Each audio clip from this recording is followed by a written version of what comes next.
राजस्थान के अलवर जिले के पास बसे एक छोटे से गांव की यह कहानी है। गांव का नाम था सूरजपुरा, जहां लोगों के दिलों में श्याम बाबा की भक्ति की ज्योति जलती रहती थी। इस गांव में रहते थे दो मित्र, सुधीर सिंह और महेंद्र सिंह। दोनों बचपन के साथी थे, लेकिन जीवन की राह में उनकी सोच अलग हो गई थी। सुधीर एक सच्चा श्याम भक्त था, सरल स्वभाव का, दयालु और मेहनतकश। महेंद्र धनवान था, व्यापारी परिवार का, लेकिन अहंकार और दिखावे में डूबा रहता था।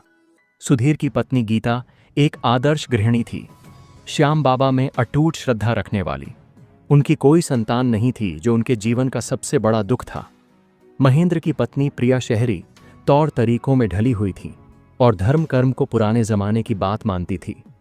उनके दो बेटे थे, अमित और सुमित। बात उन दिनों की है जब राजस्थान में भयंकर अकाल पड़ा था। महीनों से बारिश नहीं हुई थी, खेत सूख गए थे, कुएं खाली हो गए थे और लोग पानी की एक एक बूंद के लिए तरस रहे थे। सूरजपुरा गांव की हालत भी बेहद खराब थी। सुधीर सिंह के पास एक छोटा सा खेत था, जिससे वो अपना जीवन चलाता था। अकाल की वजह से उसकी फसल बर्बाद हो गई थी। घर में खाने के लिए अनाज खत्म हो गया था, लेकिन फिर भी वो रोज श्याम बाबा के सामने दिया जलाता था और कहता था, हे श्याम बाबा, जो भी हो आपकी इच्छा, मैं आपका भक्त हूं और हमेशा रहूंगा। मुझे पता है आप हारे का सहारा हैं, जरूर कोई रास्ता निकालेंगे।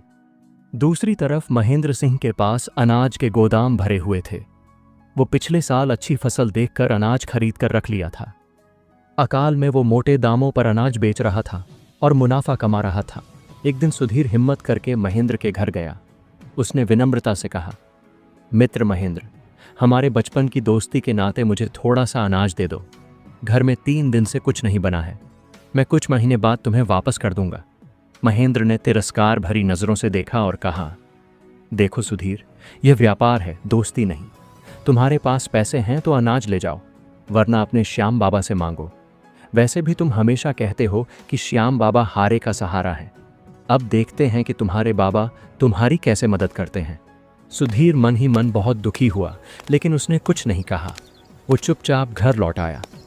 गीता ने देखा कि वो खाली हाथ लौटा है तो समझ गई कि क्या हुआ होगा। कोई बात नहीं जी, गीता ने कहा, श्याम बाबा जानते हैं हमारी हालत, वो जरूर कोई रास्ता निकालेंगे। आज फिर हम निराहार ही सो जाते हैं। बाबा की भक्ति में यह भी एक तपस्या है। उस रात सुधीर और गीता ने भूखे पेट श्याम बाबा का भजन गाया। श्याम तेरे भरोसे पार उतारेगा, हारे का सहारा तू ही संभारेगा। अगली सुबह जब सुधीर बाहर निकला तो देखा कि उसके घर के सामने एक बुजुर्ग व्यक्ति बैठा है।